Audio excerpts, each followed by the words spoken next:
So, what's up mga crank? Dahil nabasa yung ating sapatos, tayo maglilinis. Ito pang helmet, pero pwede naman sa sapatos din to. So, simple lang mga crank, spray lang natin siya. Spray mo lang sa katawan yan. Spray lang yung foam. Ayan. Foam na siya. So, pwede nyo siyang brushin.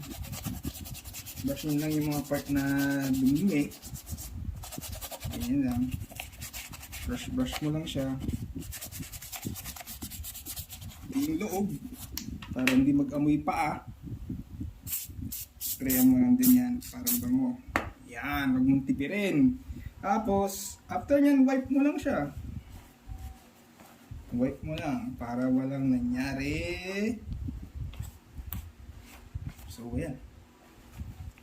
Yan siya, malinis na ulit. Pwede na ulit basain. So, yun lang mga crank, since nabasa yung loob kanina ng ulan, papatuyuin lang natin siya overnight. Tutok nyo sa electric pan, o kaya ibilad nyo sa araw para tuyong-tuyo. Yun lang. Ride safe! Isa!